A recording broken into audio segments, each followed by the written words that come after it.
Hello, everyone. Welcome to the Breaking Free podcast. I'm your host, Nathan Francis. Today is Thursday, the 25th of June. This podcast will probably most likely go up on the 26th of June.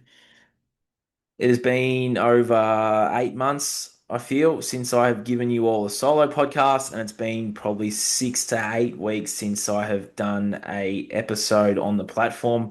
It's been my longest break since the show started way back in 2022. So just thought I'd jump on and share with you all that yes, I'm still alive. Yes, I'm still here. Yes, I am still breathing. It's been a very, very busy and I would say challenging last 5 to 6 weeks in not only my personal life, but in most aspects of my life have been a challenge and one that, yeah, has been quite tricky to navigate. And it's one that required most of my energy and my attention and my focus, which is why I haven't been overly active on social media and haven't been overly active on this platform. So, yeah, one day we can deep dive into all the challenges that the last 5 to 6 weeks presented themselves. But here I am back today to don't really know what I'm going to talk about today. I usually have notes prepared, but today is an off the cuff chat. Not sure how long it'll go for either, but I just wanted to jump on and just say that on my Instagram story today, I was talking a bit about the school system and how it's designed to program the child as soon as they walk in the gate that they have no power, no potential, and that they must do this one thing for the rest of their lives. And that's what their life sort of looks like. And if you look at it on an evolutionary soul trajectory, we actually came here to do and be multiple things, but we're told inside that system that we must stay in this box. We never leave this box. And if we leave this box, it's a very dangerous place to be.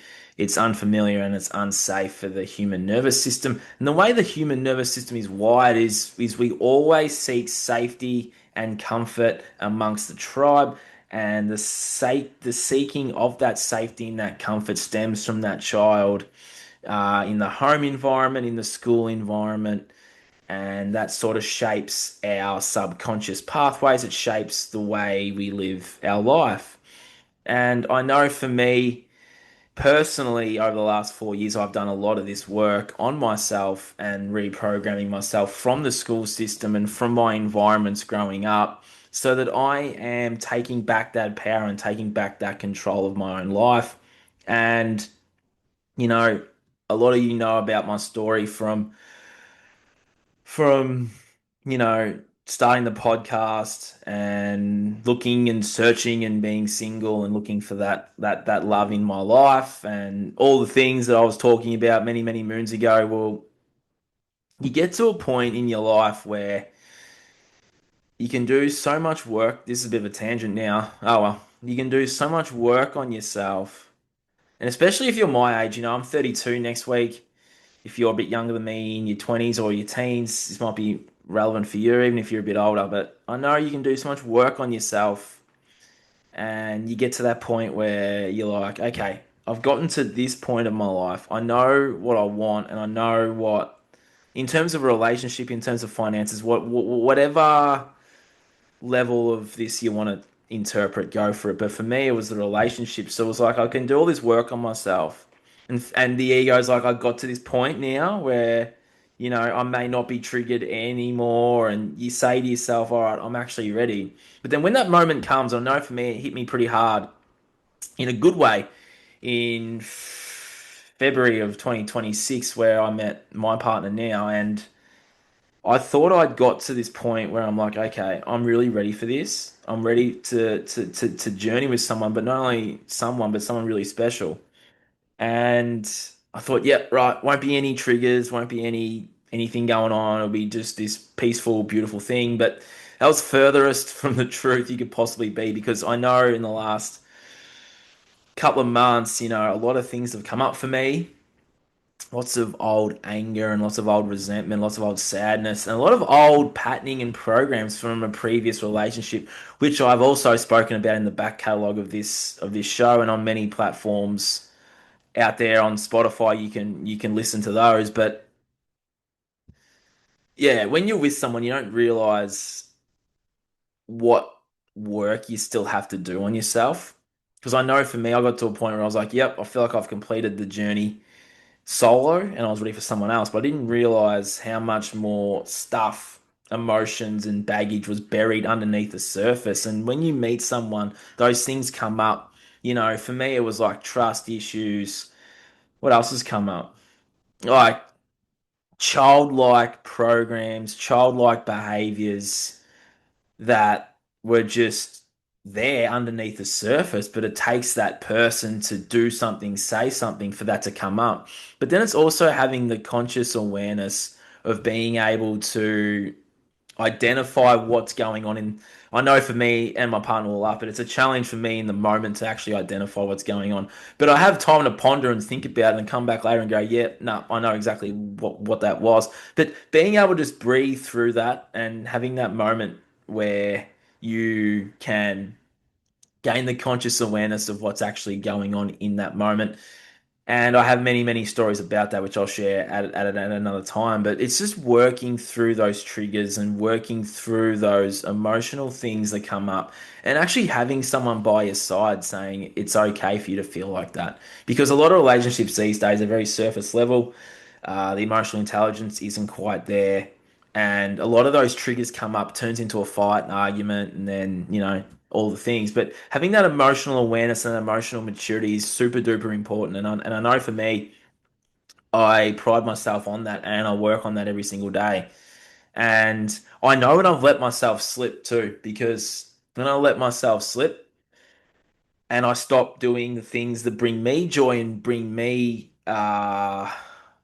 joy and bring me my independence too. So for me, podcasting, writing, making content, all those things bring me joy. I love being creative, and sometimes you can lose a bit of that. Life takes over, things require your attention, like my last 5 weeks. But getting back into this platform and getting back onto the podcast has been really good. And I hope someone out there listens to this and can take something away and be like, okay, there's all this shit going on in the external, but in the internal, I'm okay. And in the internal, I can still do the things that bring me joy and still find comfort and find some happiness and some positive emotions through whatever stressful period you're going through. Because the way the world's heading right now, I had this chat the other night, another tangent. I had this chat the other night about the financial system and how it's built and structured. You can listen to my podcast with Emery Robichaux. I've linked that in the show notes. Listen to that chat. He talks and breaks down the financial system and what might be coming over the next 12 months and how the system is designed to pretty much fuck you in the ass. Very, very brutal way to put it, but that's exactly what that system is. And the only way to sort of get through that is, look, gold and silver. He talks a lot about gold and silver and investing in those heavy metals in that bullion because that's lasted the test of time. We've had gold and silver to barter and to exchange, and it's only going to go north. I think it might be dipped today, but it is on a trajectory of north. I know for me, when I invested, I made a very, very good profit from that investment. I've now reinvested into it, and I think setting yourself up and feathering your bed financially is a good way to get through the next 12 months and work on yourself emotionally, work on those triggers because the news can trigger you, movies, TV, radio, news, school, all these things can trigger you into a state of fear, into a state of fight, flight, freeze. So to find your true center, to find peace and harmony within yourself so that you can think rationally and clearly, so that you can make the decisions that you need to make to feather your bed accordingly for the next 6 to 12 months. And I did a post the other day too. Today is the 25th of June. This will go up on the 26th. So today's the 26th of June, and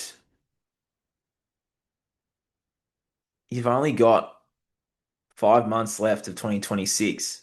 So if you're listening to this and you're still overweight, you're still lazy, you know you should be moving your body, or you know you should be doing that thing that you know you should be doing, or you've set yourself a goal at the start of the year talking about New Year's resolutions, you've let that fade. You know, you have 5 months left to 2026.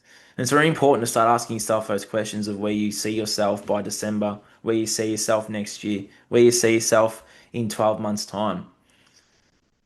Because doing the same thing every day and staying where you are, you're not growing, you're not evolving, you're simply surviving.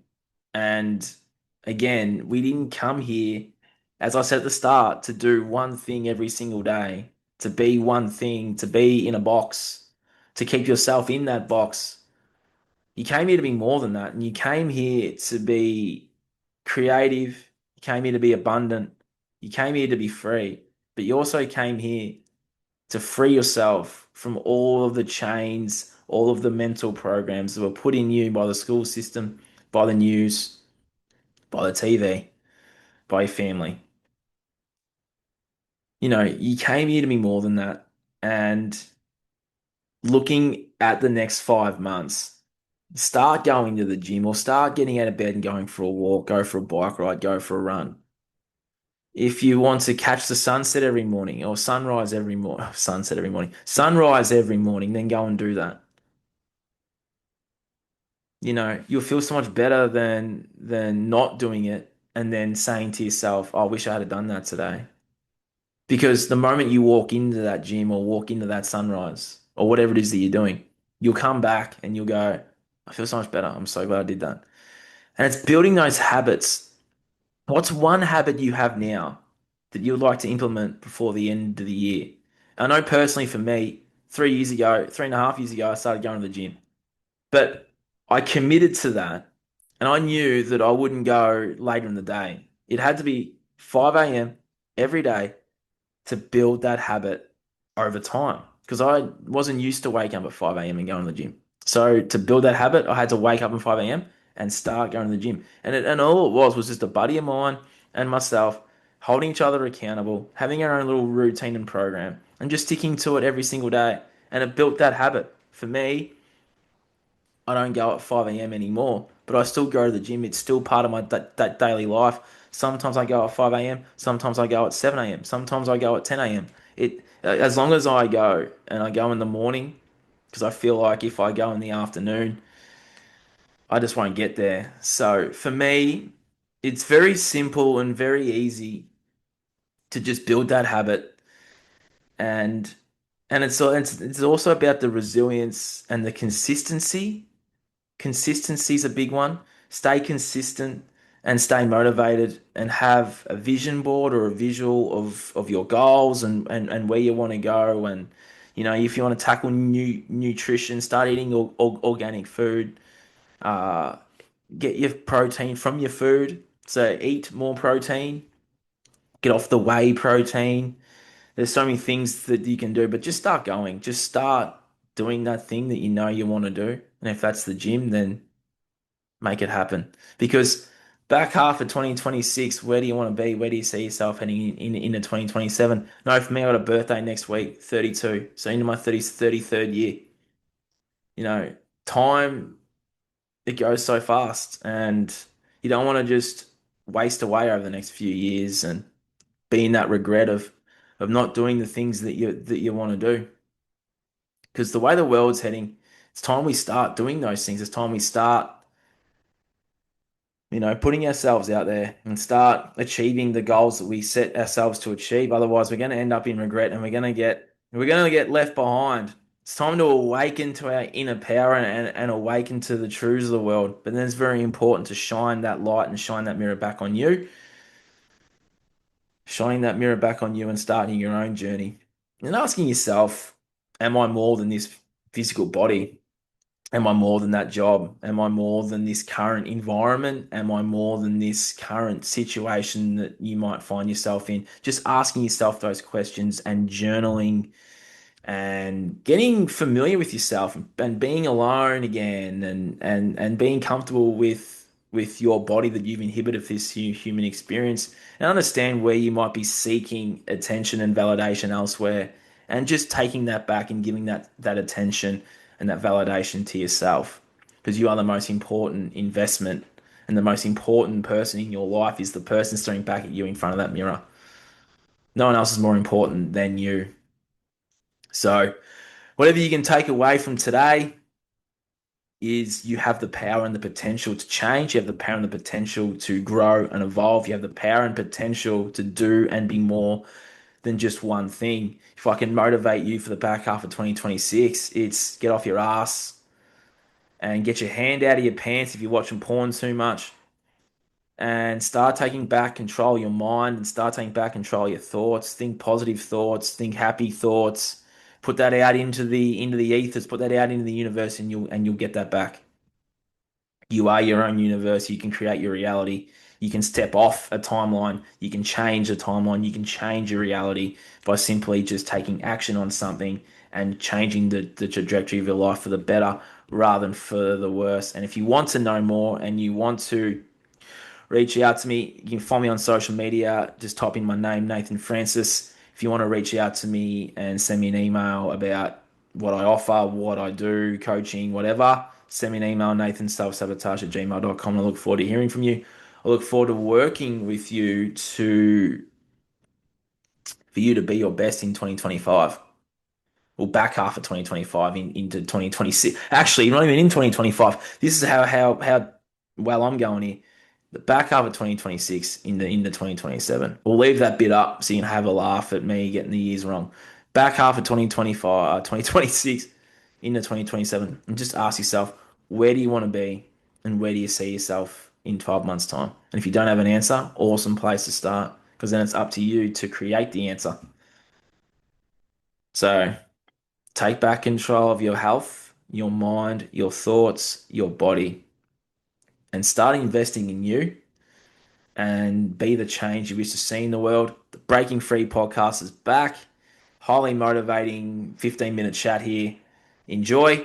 Some awesome guests in the pipeline. We are back. We're back on the waves. Big heart, big second half of the year for this show and for you and for me. So let's rock and roll. I'll chat to you all again soon. Cheers.